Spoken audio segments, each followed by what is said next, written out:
Buenos días, hermanos. Me da gusto poder compartir la palabra hoy con ustedes, aunque somos pocos. Confiamos que Dios está con nosotros y que nos va a bendecir por medio de su palabra.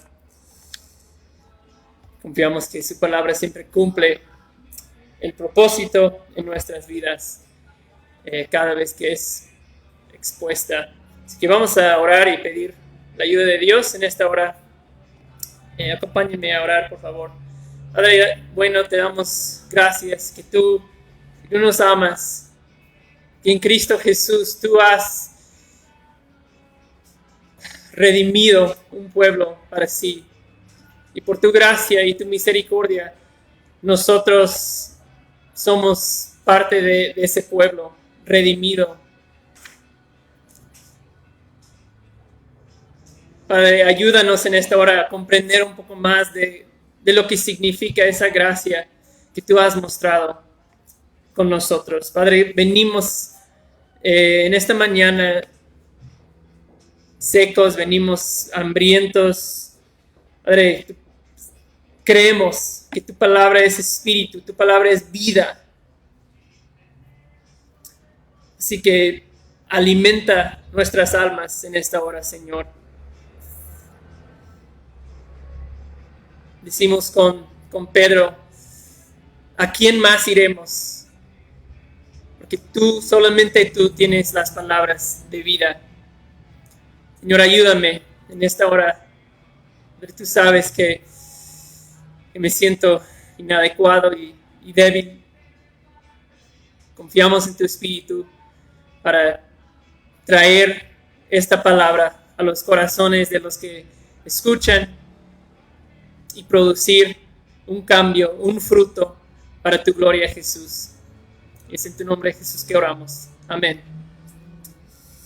Bueno, como ven en la pantalla, si puede poner la primera diapositiva ahí, estamos en Primera de Tesalonicenses, continuamos en esa carta, ¿verdad?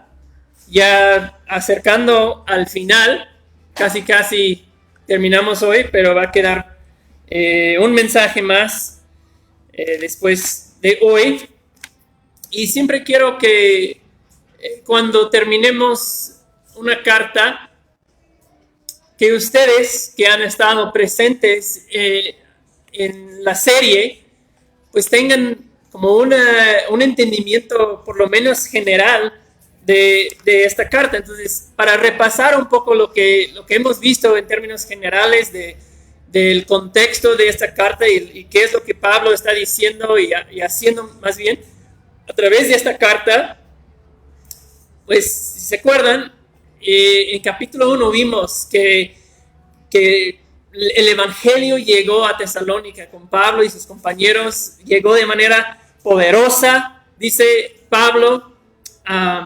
Dice ahí en capítulo 1 que ellos se convirtieron de los ídolos a Dios. Una frase poderosa. Ellos dejaron sus ídolos, abandonaron sus ídolos y siguieron a Dios. Y de ahí la iglesia empezó a crecer, ¿verdad? Ellos empezaron a crecer, a entender más, a dar frutos que les demostraba a Pablo que eran verdaderamente cristianos. Pablo dice, ustedes llegaron a ser ejemplo no solo en Tesalónica, sino también para con otras iglesias alrededor. Pero lo que pasó fue que pronto surgió oposición, pronto surgió persecución ahí en Tesalónica, y Pablo y sus compañeros tuvieron que irse de la ciudad, se tuvieron que huir. Luego Pablo seguía visitando otras ciudades, bajando al sur de Grecia, ahí, y lo que pasa es que Pablo no deja de pensar en los tesalonicenses y la poderosa obra que él había visto y había participado ahí en Tesalónica.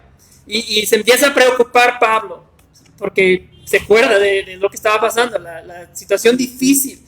Y Pablo piensa, ¿será que las tentaciones son demasiadas para ellos? ¿Cómo lo están soportando todo lo que les enfrenta? como nuevos creyentes? ¿Será que ellos se sientan mal hacia nosotros porque rápidamente nos fuimos cuando aumentó la presión y los abandonamos cuando se puso difícil? ¿Será que se sientan mal hacia nosotros? Entonces Pablo, por alguna razón, dice que él no podía ir de regreso a Tesalónica a visitarlos. No le fue posible regresar, entonces envía a Timoteo, su acompañante, su compañero en el ministerio, envía a Timoteo para que viaje a Tesalónica a checar cómo están, cómo siguen esos hermanos. Pablo se siente esa preocupación y deseo de saber. Entonces regresa de ese viaje Timoteo con un buen reporte, ¿verdad? Dice Pablo, siguen adelante los tesalonicenses. La evidencia de la gracia en sus vidas es inconfundible. Se nota que Dios está trabajando en sus vidas. No hay duda. Ellos tienen buen recuerdo de nosotros. Desean vernos otra vez. Pero, dice Timoteo, tienen ciertas preguntas. Tienen dudas acerca de varias cosas. Entonces, es en ese momento que Pablo agarra su pluma y un pedazo de pergamino y empieza a escribir Primera de Tesalonicenses. Y por eso tenemos la carta, ¿verdad? Y una de las preguntas, una de las inquietudes principales que tuvieron la iglesia en Tesalónica fue acerca de la venida del Señor. Su segundo regreso, que Pablo les había enseñado acerca de que Cristo viene otra vez, pero ellos se preocupaban y algunos a lo mejor murieron entre el grupo de los hermanos y empezaron a pensar, ¿será que esos que han muerto van a perder la segunda venida de Cristo? ¿No van a entrar en la gloria eterna con Cristo? ¿Qué va a pasar con ellos? Eso era una de las dudas que ellos tenían. Entonces Pablo les da una respuesta acerca de esa pregunta y es lo que hemos estudiado los 2 domingos pasados, ¿verdad? Acerca de asuntos relacionados con la segunda venida de Cristo. Y todo eso estudiamos los 2 domingos pasados. Entonces, lo que pasa ahora en capítulo 5, versículo 12, es que desde el cielo, digamos, desde ese lugar futuro de la gloria con Cristo en su segunda venida, nos regresa ahora a la tierra y a asuntos muy prácticos que vamos a ver en el día de hoy. Posiblemente lo que Pablo escribe en esos textos van en respuesta a preguntas que ellos tenían, no sabemos exactamente, pero es posible. Pero lo que vemos aquí es que son asuntos súper prácticos, no habla Pablo de cuestiones doctrinales o teología en esta sección. Así que con eso de contexto, para que tengamos presente el contexto del libro, vamos a leer ahora 5, 12 al 18. ¿Ya están ahí? Primera de Tesalonicenses 5, 12 al 18. En mi Biblia, y creo que en la de ustedes también, habla hay un título ahí que dice deberes prácticos de la vida cristiana. Dice 12, pero les rogamos, hermanos, que reconozcan a los que con diligencia trabajan entre ustedes y los dirigen en el Señor y los instruyen, y que los tengan en muy alta estima, con amor por causa de su trabajo. Vivan en paz los unos con los otros. Les exhortamos, hermanos, a que amonesten a los indisciplinados, animen a los desalentados, sostengan a los débiles y sean pacientes con todos. Miren que ninguno devuelva a otro mal por mal, sino que procuren siempre lo bueno los unos para con nosotros y para con todos. Estén siempre gozosos, oren sin cesar, den gracias en todo, porque esta es la voluntad de Dios para ustedes en Cristo Jesús. Hasta ahí la lectura de hoy.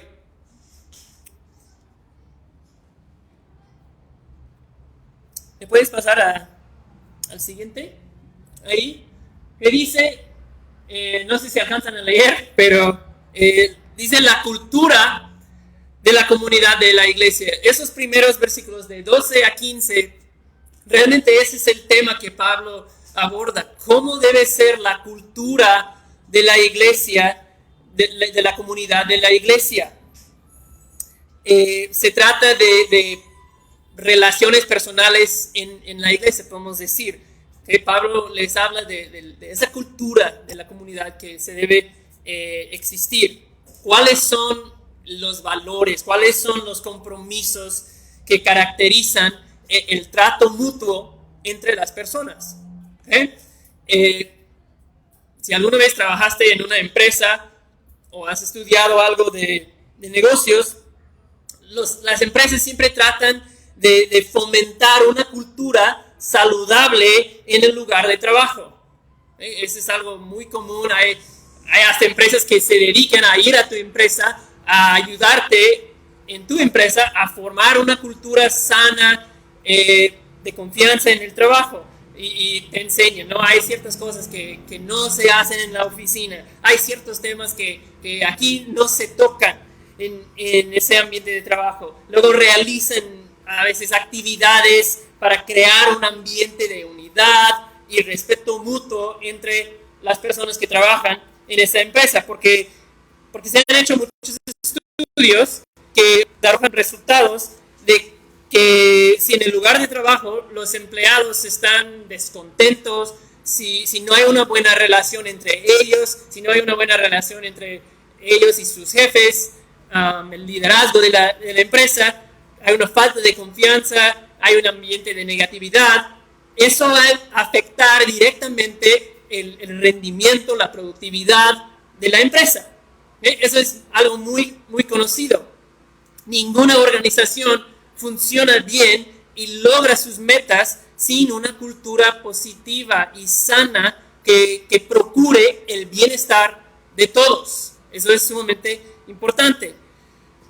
Entonces, sabemos que la iglesia no es un negocio, pero nos ayuda a entender un poco de lo que estamos hablando aquí. Somos, sí, un grupo de personas viviendo de cierta manera juntos, llevando a cabo juntos nuestra misión, adorando a Dios en conjunto. Entonces la pregunta es, ¿cómo vamos a mantener buenas relaciones entre nosotros? ¿Cómo vamos a mantener una cultura de armonía en la cual podemos crecer juntos y crecer en santificación y Cristo semejanza? ¿Cómo hacemos esto? Eso es lo que Pablo contesta aquí. Vamos a dar un clic ahí y ver versículo 12. ¿Okay? El primer asunto que Pablo trata bajo ese marco de la cultura de la iglesia es, dice, la actitud y acción apropiada de la iglesia hacia los líderes. Ese es el primer tema que Pablo toca. ¿Cuál es la actitud y acción apropiada de la iglesia hacia los líderes? Y en versículo 12, Pablo pide que la iglesia reconozca, que tome en cuenta ese grupo de personas. ¿Quiénes? Bueno, los líderes. Pablo no usa la palabra aquí pastor, ni obispo, ninguna de las palabras que se usan en el anciano, en el Nuevo Testamento, pero las responsabilidades que Pablo menciona concuerdan con el trabajo de un líder, de un pastor. Entonces podemos decir que quizás no se limita ese respeto y reconocimiento a los pastores. Creo que principalmente es ellos que Pablo tiene en mente. Entonces, primero Pablo nos dice qué deben estar haciendo esas personas, esos líderes entre nosotros. ¿Alguna vez te has preguntado qué es el trabajo de un buen líder en la iglesia? Bueno, aquí Pablo da 3 cosas principales, no es todo, pero es eso como que capta la esencia. La primera cosa que Pablo menciona es que trabajando con diligencia, dice, trabajando con diligencia.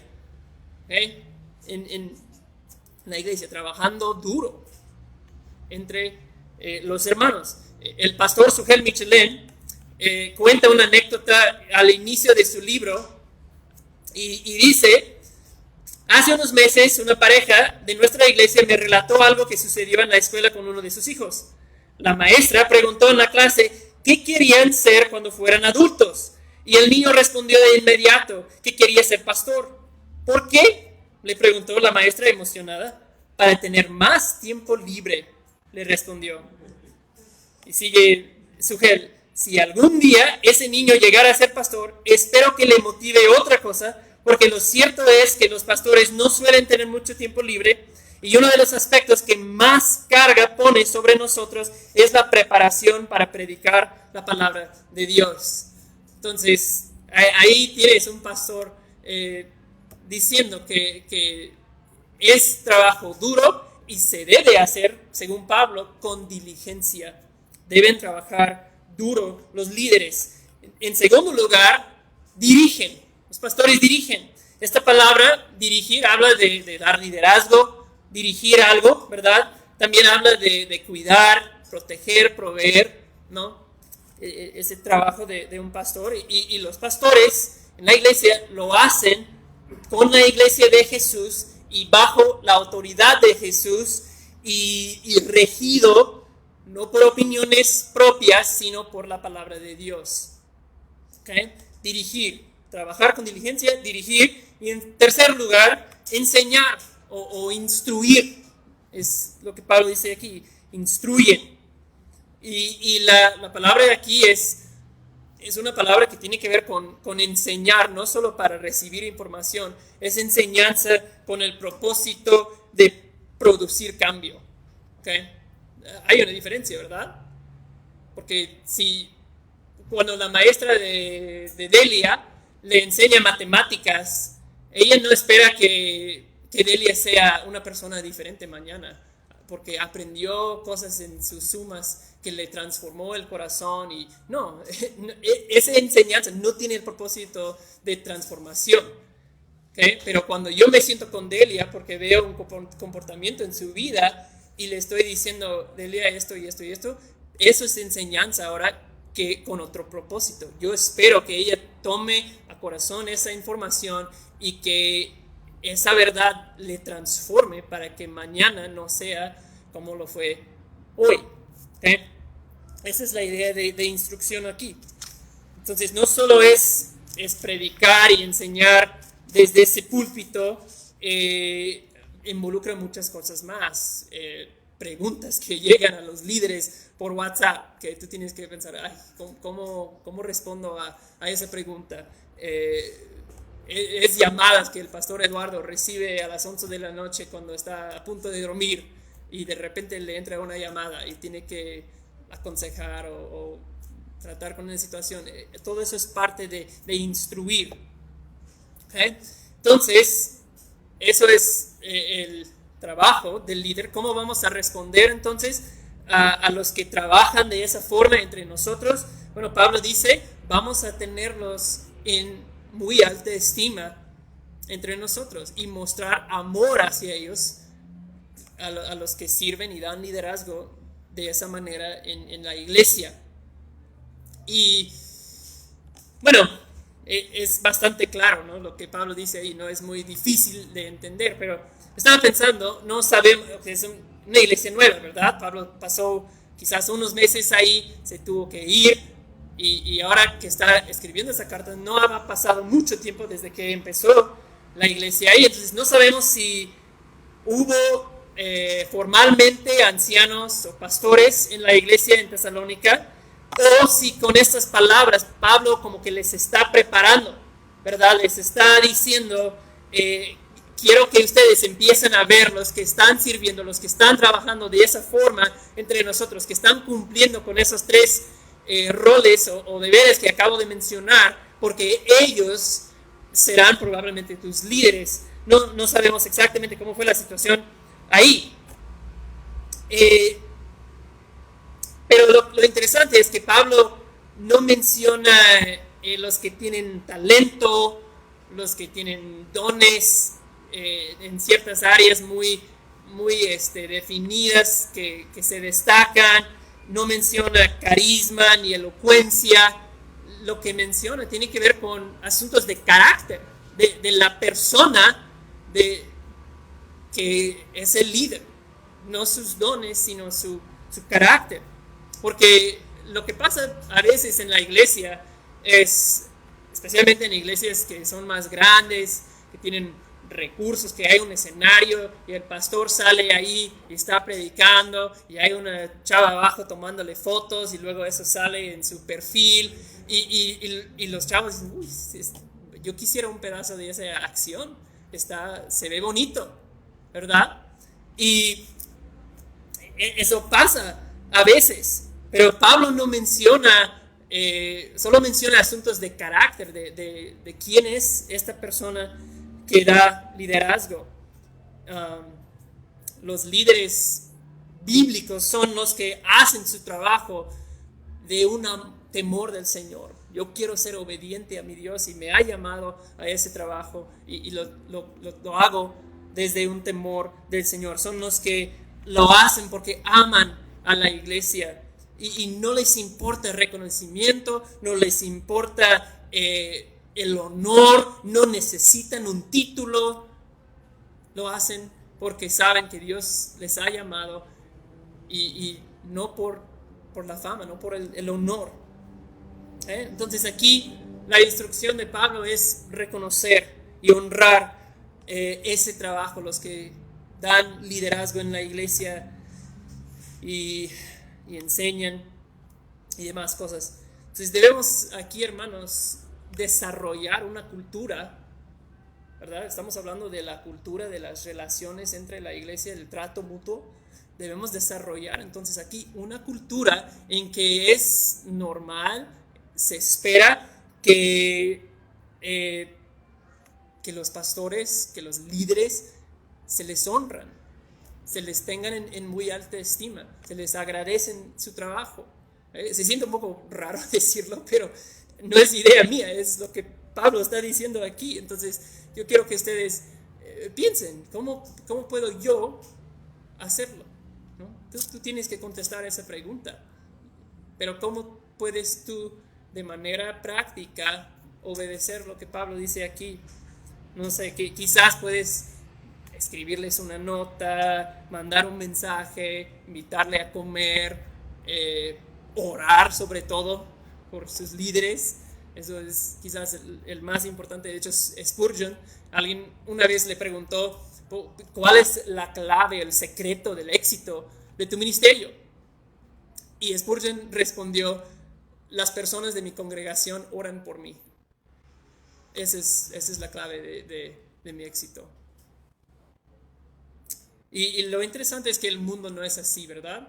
En el mundo no vemos esta cultura de honor y respeto y reconocimiento a los líderes. Se menosprecian los líderes, lanzan piedras constantemente hacia las autoridades. Es todo lo opuesto al ambiente que Pablo, la escena que Pablo pinta aquí en este capítulo, es todo lo opuesto. Y a veces, honestamente, es justificable casi porque los líderes son corruptos, hacen su trabajo con malas motivaciones, no trabajan con diligencia, son flojos, aprovechan de su poder y su autoridad y su posición, y por lo tanto los que debieran ser sus seguidores no los honran, no los reconocen, no hay paz ahí, es una guerra civil. Pero Pablo dice, miren al final del versículo 13, Pablo dice, vivan. Parece como que Pablo lo pegó esa oración mal y se le olvidó borrarlo porque como que no viene, pero creo que sí. Dice, vivan en paz los unos con los otros. En la comunidad de la iglesia debe existir una gran diferencia de lo que se ve en el mundo. Debe ser existir un ambiente de paz, porque hay pastores que dirigen bien, que cuidan, que hacen su trabajo con diligencia, y hay ovejas que siguen. Entonces ese es el primer paso que Pablo da para tener una cultura de relaciones sanas en la iglesia. Dame un clic ahí. Versículo 14. Pecados distintos, respuestas distintas. Y yo creo que aquí se amplía a todos. Pablo está diciendo, eso es trabajo de todos, especialmente de los pastores, pero creo que va dirigido a todos.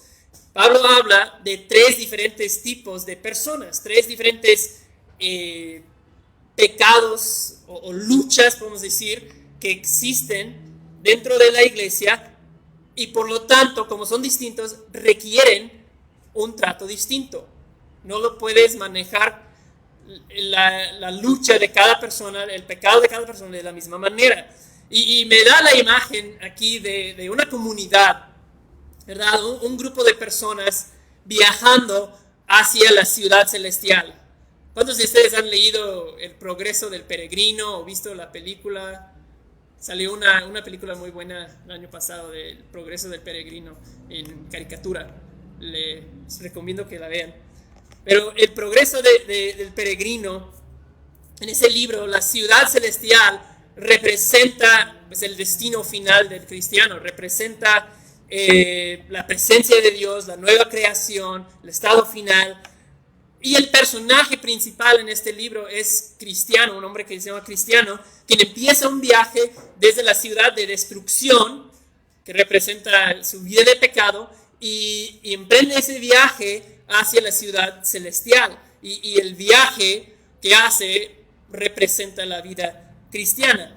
Y por el camino, en diferentes momentos se unen a su viaje, se unen a Cristiano distintos compañeros. Algunos tienen dudas y pierden la fe de repente y vuelven atrás. Otros son muy susceptibles a tentaciones y luego le jalan a Cristiano hacia esas tentaciones, esas cosas llamativas del mundo. Otros le ayudan en su caminar, son amigos fieles. Creo que uno hasta se llama fiel, ¿no? Y le ayuda muchas veces cuando él se siente débil, cuando está a punto de fallar, fiel le ayuda. Y entonces creo que es como algo así que visualizo de nosotros, de nosotros como iglesia. Estamos juntos viajando hacia la ciudad celestial, pero de repente hay algunos que no corren bien, de repente hay algunos que se debilitan, que luchan, se descorazonan, y esto lo que hace es afecta el progreso de toda la comunidad, porque cuando uno empieza a fallar y quedar atrás, pues no lo dejamos ahí para que se muera, tenemos que detenernos y ayudarlo. Entonces, ¿cómo tratar con esas personas que luchan, que de repente como que no mantienen el ritmo? Bueno, Pablo dice, unos caen en esa categoría de los indisciplinados, y a ellos, dice Pablo, hay que amonestarlos, O sea, Pablo básicamente está diciendo, hay algunos que de plano necesitan una patada en la parte posterior. O sea, ellos necesitan algo fuerte, ellos necesitan un vamos, es una confrontación. Hermano, hermana, despierta, esto está mal. A los indisciplinados, la Reina Valera dice los ociosos, metiches, da la idea de una persona desobediente, insubordinado, haciendo problemas, no está trabajando. Y Pablo dice, con ese tipo de personas, lo que se requiere es una advertencia fuerte, directo. ¿Sí? Se requiere una amonestación. Porque su testimonio de esas personas, si no se corrige, si ellos siguen así, va a hacer daño a la iglesia, va a hacer daño al progreso de toda la comunidad. Entonces ellos necesitan una amonestación severa a veces. Un pastor dijo, muchas veces lo que más amenaza a la iglesia no viene desde afuera, sino desde adentro. Y esa es la realidad. Bueno, otros, dice Pablo, los desalentados, los débiles de corazón, ellos necesitan ser animados. Ellos necesitan el valor para seguir caminando, ¿verdad? Ellos necesitan un trato distinto. Pablo dice, una patada a ellos les destrozaría. No es correcto ese tipo de amonestación fuerte para con ellos. Porque esas personas son distintas, no están queriendo provocar división o problemas, sino que están cansados, están quizás intentaron hacer algo para el Señor, intentaron alcanzar a una persona, invirtieron mucho tiempo en un ministerio y no funcionó. Y se sienten, "Ay, ya no quiero seguir, ya no tengo el valor para seguir en esa lucha, en ese viaje", ¿verdad? A estas personas que necesitan una palabra de ánimo. Ellos necesitan a alguien que venga a su lado y dice, a ver, hermano, yo te ayudo a poner la armadura otra vez. A ver, yo levanto la espada y lo pongo en tu mano otra vez para que entres en la batalla otra vez. Tú puedes. Dios es digno. Él está en control. Tú puedes. Ellos necesitan ser animados. Otros son los débiles que Pablo menciona. Y ellos necesitan ser sostenidos, ¿no? Ese es como otro nivel de ayuda. Son débiles, ellos necesitan ser levantados, quizás hay que cargarlos un rato, porque débiles puede referirse a uno susceptible a cierta tentación, espiritualmente débil, una persona vulnerable que le falta madurez o firmeza en su fe y está débil, ¿no? O incluso puede referirse a una enfermedad física o una situación económica en que uno se encuentra, que ha debilitado, y a ellos, que dice Pablo, los tenemos que ayudar, ¿verdad? Nos ponemos al lado de esas personas y les levantamos, ponemos un brazo en el hombro y les ayudamos a seguir caminando junto, para que sigamos juntos como comunidad hacia esa ciudad celestial, esa futura gloriosa con nuestro Dios. Y hermanos, esa es una bendición de ser parte de una iglesia que funcione de esa manera, porque va a pasar a todos nosotros. En algún momento vamos a estar en uno de esos estados.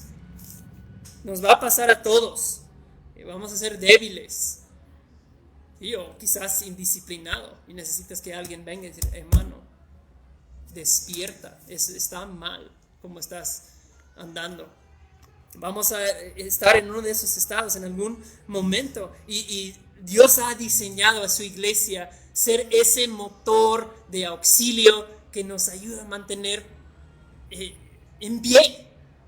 No es una comunidad que deja atrás los que no pueden alcanzar el grupo, no pueden mantener el ritmo y ya, bueno, los dejamos atrás porque nosotros necesitamos seguir corriendo. Esa es una bendición.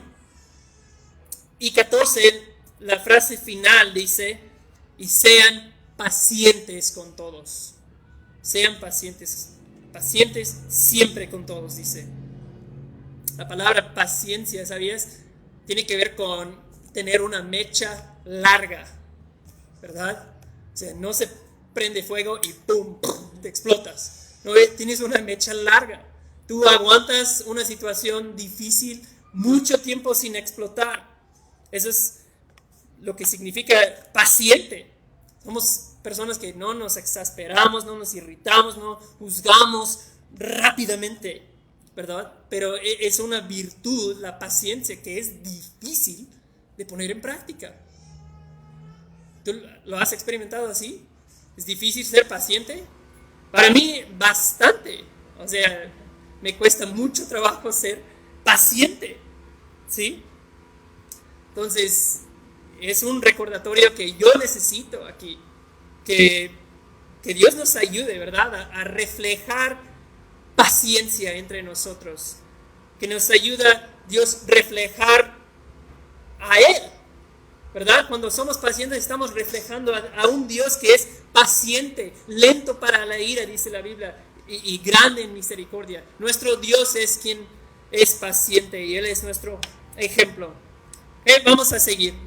Otro clic ahí. Versículo 15. Un espíritu de retaliación es inaceptable en la iglesia. Un espíritu de retaliación, de tomar venganza, ¿verdad? Es inaceptable en la iglesia. ¿Qué dice Pablo en 15? Miren que ninguno devuelva a otro mal por mal.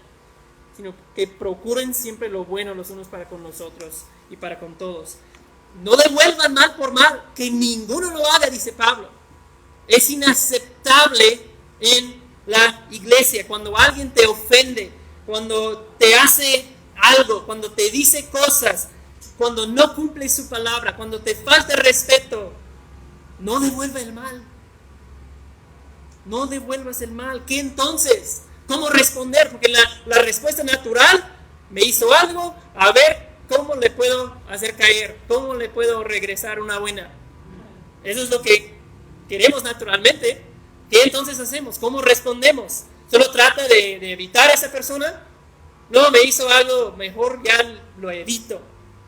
O esa persona como que no me gustó como me trató, así que lo voy a saludar cordialmente en la iglesia, pero hasta ahí. No me voy a involucrar con esa persona. ¿Así dice? No.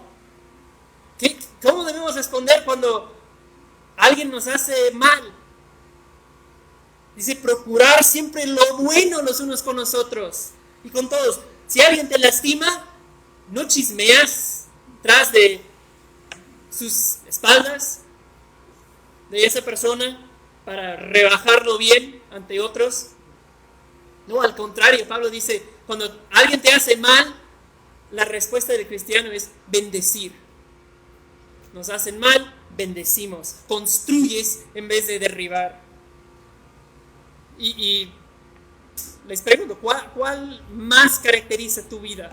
Yo estoy seguro que la mayoría de ustedes llevan un rato en la iglesia, les ha pasado. O quizás en tu casa te pasa. Cuando alguien te hace mal, ¿cómo respondes? ¿Cuál suele ser la respuesta? ¿Devuelves mal o bien? ¿Maldigas o bendices? Siempre esta es la respuesta correcta. Devolver el mal siempre es la respuesta mala, ¿verdad? Así vive la comunidad formada por Cristo. Amamos a nuestros amigos, ¿verdad? Cristo es el ejemplo ahí, Él es nuestra guía. Cristo en la cruz, ¿verdad? Con sus manos clavadas a esa madera, ¿qué hizo? Pidió el perdón de los que le estaban maltratando, de los que estaban matándole, se estaban burlando de Él en la cruz y Jesús levanta su voz y dice, Padre, perdónalos porque no saben lo que hacen, ¿verdad?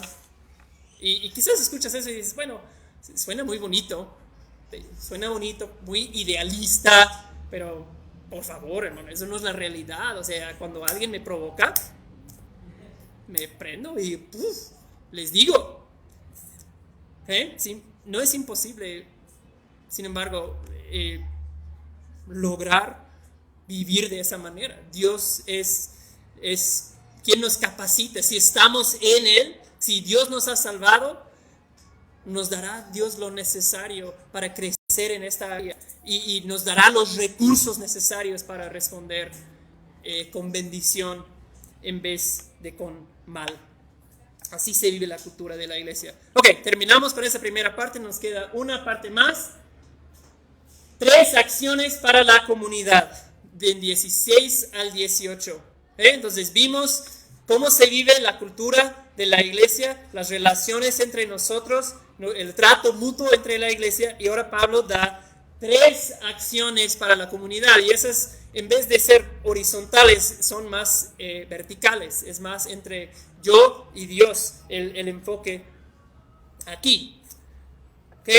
16 al 18, 3 versículos que puedes memorizar en 5 minutos porque son tan cortos. Estén siempre gozosos, oren sin cesar, den gracias en todo porque es la voluntad de Dios para con ustedes en Cristo Jesús. Rapidito, facilito los memorizas, ¿verdad? Cortitos. Y interesante, puede parecer que Pablo aquí nada más está lanzando al azar unos mandatos que se le ocurren, o que, bueno, esos son parte de la vida cristiana, entonces, esta. Pero hay algo en común que esos 3 tienen. No sé si tú puedes observar lo que es, y si lo observas, dices, estén siempre gozosos, oren sin cesar, den gracias en todo. ¿Okay? Hay no sé cuál es el término lingüístico, pero son adverbios estas palabras, siempre, en todo y sin cesar, que responden a la pregunta ¿cuándo? ¿Verdad? Eso es lo que tienen en común esos versículos. ¿Cuándo debo hacer estas cosas? Siempre. ¿Cuándo? Sin cesar. ¿Cuándo? En todo momento.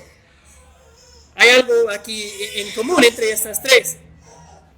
Y dice, estas son la voluntad de Dios para ustedes en Cristo Jesús. Es la segunda vez que Pablo en esta carta menciona la voluntad de Dios. En capítulo 4 mencionó, esta es la voluntad de Dios, su santificación, que vivan en pureza, no en inmoralidad.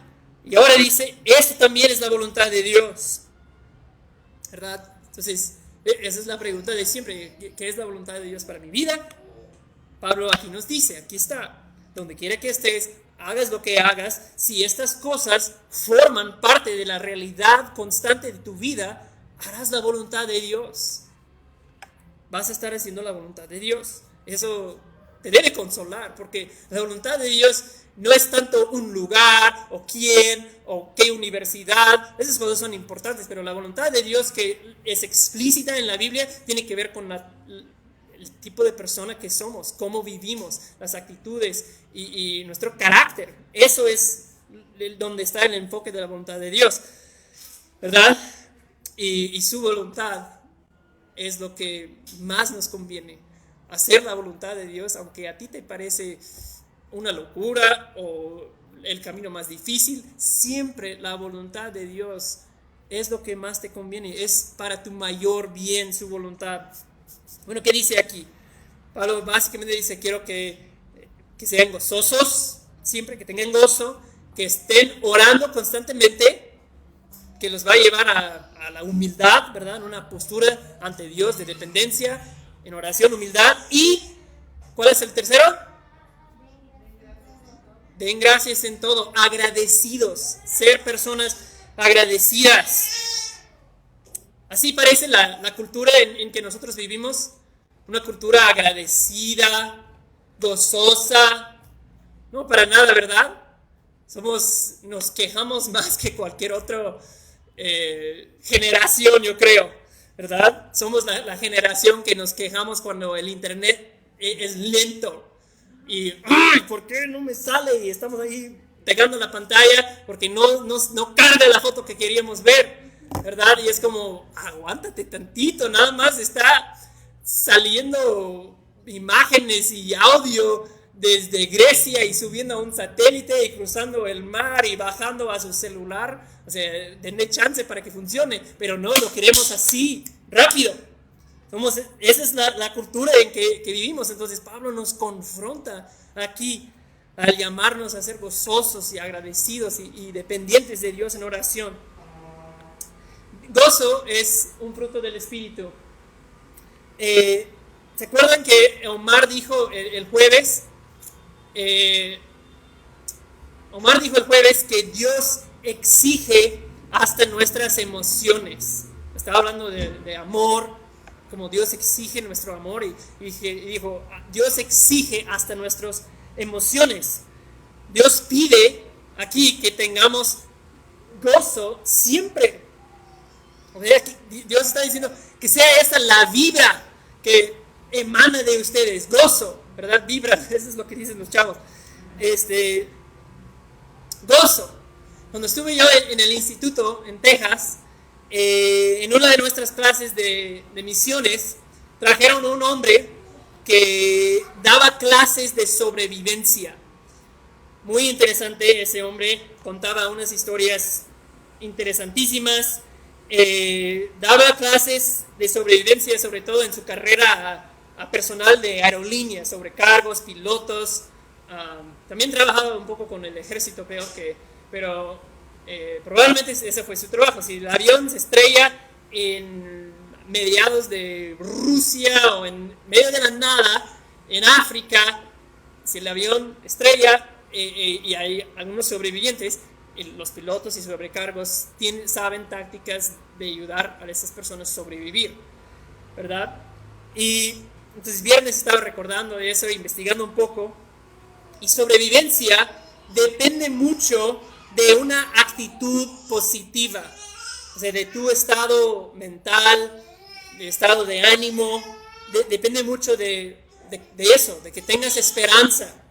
En las clases de sobrevivencia que dan en el ejército, para los más avanzados que hacen operaciones especiales y todo ese rollo, les enseñan muchísimas tácticas de sobrevivencia, ¿verdad? Habilidades que les ayudan a sobrevivir en toda circunstancia extrema y peligrosa. Muchas habilidades les enseñan. Pero hay algo que han aprendido los científicos al estudiar ese tema de sobrevivencia, y siempre dicen que lo más importante no es las habilidades físicas, las tácticas, destrezas de buscar comida y hacer tu refugio y esas cosas prácticas. Dice, lo que más afecta tu probabilidad de sobrevivir es tu actitud, tu estado mental en este tiempo en que estás sin ayuda. Esa es la clave.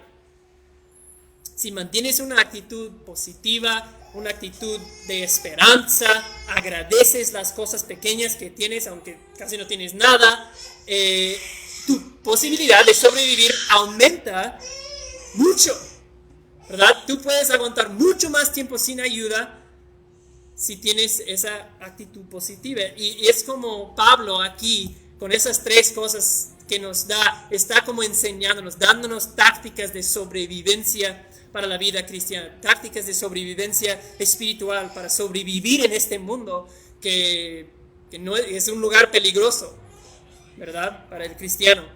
O sea, no es por nada que Dios nos da esas instrucciones. Parece que Dios sabe de lo que habla. Pero ¿por qué nos cuesta vivir así? ¿Por qué nos cuesta ser gozosos y agradecidos, ¿verdad? Porque pues yo me imagino que si preguntaras a mis hijos, a uno de mis hijos, y oye, tu hermano es una persona agradecido y gozoso siempre, o tu papá, probablemente van a decir, no tanto. ¿Por qué nos cuesta? ¿No? O sea, nadie dice que quiere ser el opuesto. Nadie dice a mí me gusta ser el amargado, el negativo, el aguafiestas. Eso sí, a mí me gusta eso. No, nadie dice esto. Queremos, pero nos es difícil.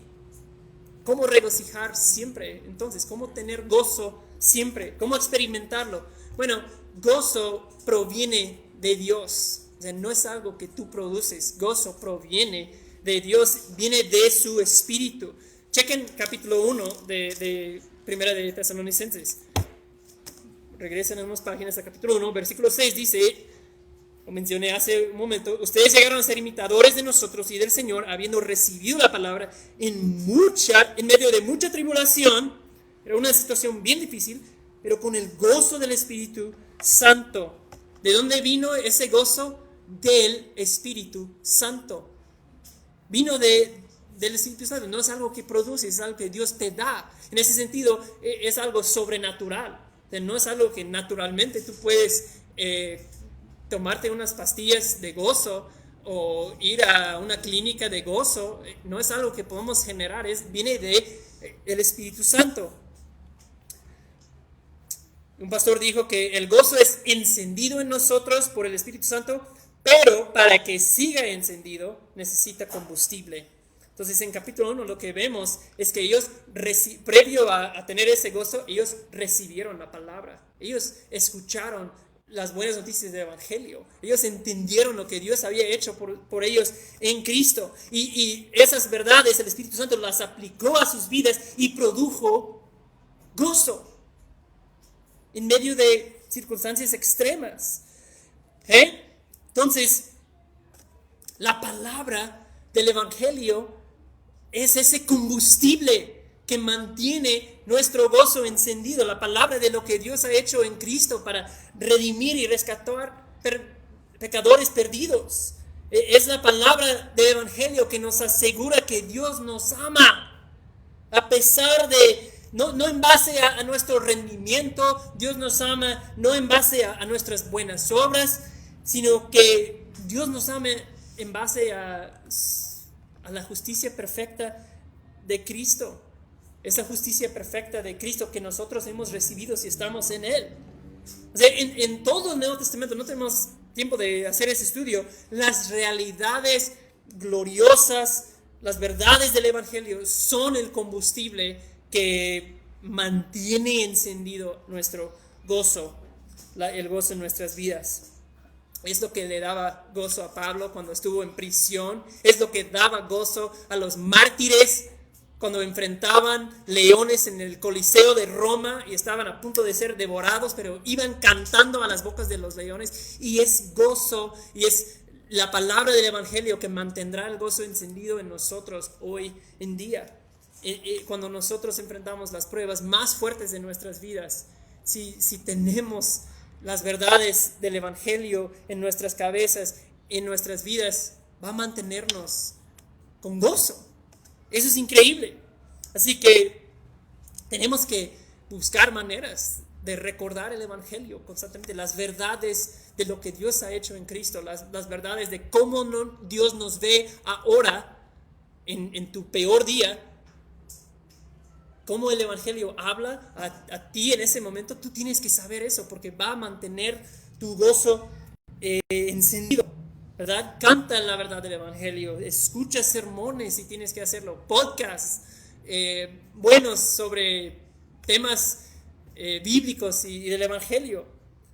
Memoriza versículos, ¿verdad? Y ya cuando el Evangelio y sus verdades forman parte de su ADN, cuando la narrativa dominante que controla tus pensamientos, tu actitud, tu acción, es lo que te dice el Evangelio, cuando eso es una realidad en tu vida, los dolores y tristezas y pruebas de la vida, pues van a seguir siendo dolores y tristezas de la vida, pero tendrás un gozo que trasciende todo eso, un gozo que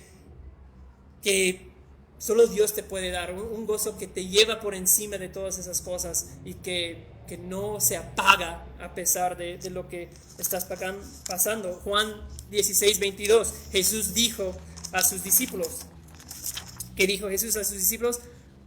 Dijo, casi estaba a punto de ser crucificado, les dice, ¿saben qué, discípulos? Cuando ustedes me vean después de mi resurrección, después de mi crucifixión, y entiendan, se les juntan todas las piezas y entienden la magnitud de lo que yo he hecho, cuando entiendan el Evangelio, en ese día, ¿qué les hizo Jesús? Le dijo Jesús, nadie les quitará su gozo, en Juan 16:22. Nadie les quitará su gozo en ese día. ¿Por qué? Porque van a entender y tener imprimido en su alma la verdad del Evangelio. Vamos a dar otro clic. Bueno, ya está. Oren sin cesar. Siguiente, la segunda cosa que Pablo menciona aquí. Eso, el orar nos hace humildes, ¿verdad? Cuando dependemos de Dios y reconocemos que no somos autosuficientes, yo no puedo solito, necesito la ayuda de Dios, eso nos mantiene humildes. Y una vez que entendemos que yo no tengo la capacidad de hacer nada, no nos queda otra que pedir a Dios en oración. Y la idea aquí de orar sin cesar, no es que cuando estés en el camión estés ahí orando y todos te están mirando como que trae ese bro. No, es la idea de persistencia, es ser persistente en la oración, seguir tocando la puerta como la viuda persistente en Lucas, creo que es Lucas 18, no vamos a ir ahí. Ella sabía, ¿verdad? Ella sabía, es un ejemplo que Jesús pone. Si hay una viuda que algo le pasó, una injusticia, pero ella sabe que hay un juez ahí en la autoridad que le puede hacer justicia sobre ese asunto. Pero como ella es pobre y el juez no quiere, no le hace caso, pero ella regresa y sigue tocando la puerta de la oficina de ese juez y dice, tarde o temprano ese juez le va a dar justicia porque ella es persistente. Y dice, de la misma manera, sean persistentes en oración. Esa es la enseñanza de Jesús. Y entonces para ella sabía, hay un juez que puede, hay un juez que tiene la autoridad. Y de la misma manera nosotros debemos saber, hay un Dios que puede, hay un Dios que tiene la autoridad de responder a las oraciones de tu corazón. Hay un Dios que puede obrar en la vida de esa persona por la que estás orando. No dejes de orar. No dejes de pedir a Dios. Él es un Dios con la autoridad de responder. Da un clic ahí, creo que aparece una cita, no sé si alcanzan a leer, pero el autor Mark Batterson dice, Dios, escuchen bien, Dios ha determinado que ciertas expresiones de su poder solo se ejercerán en respuesta a la oración. Ciertas cosas Dios solo los va a hacer en respuesta a la oración. En pocas palabras dice, Dios no lo hará a menos que usted lo pida en oración. No tenemos por qué no pedimos. La mayor tragedia de la vida son las oraciones que quedan sin respuesta porque no se han pedido.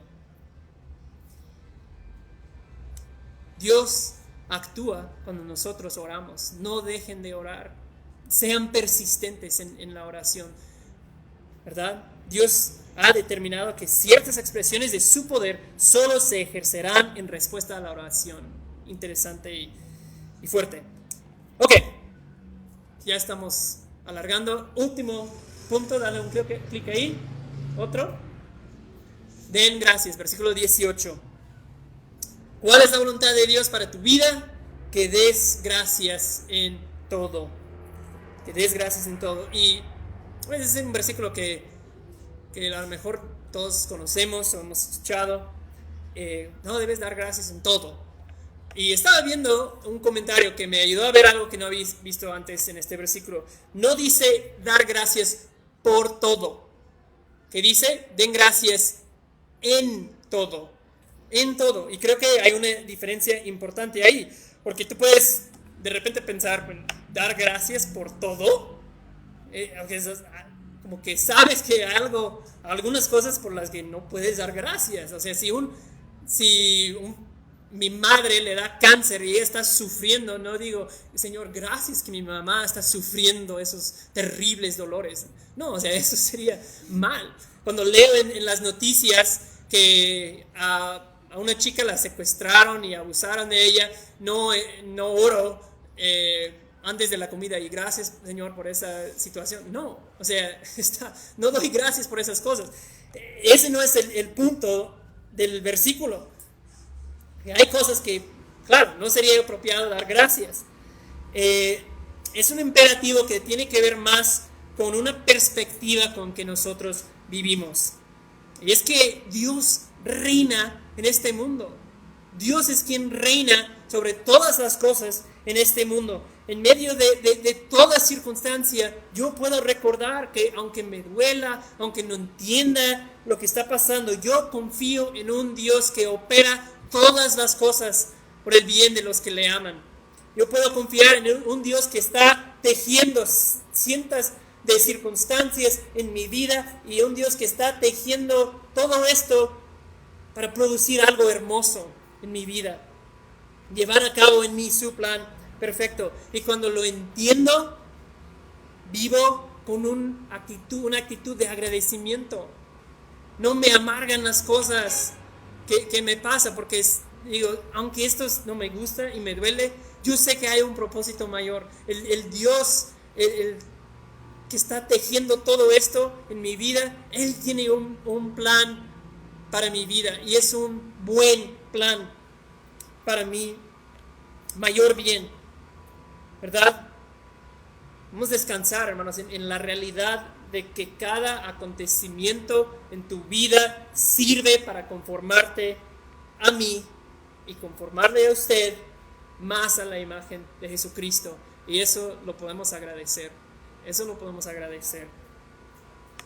Así que así termina Pablo, esta es la voluntad de Dios para ustedes en Cristo Jesús. En Cristo Jesús, ¿verdad? Todas esas realidades se experimentan ¿dónde? En Jesús.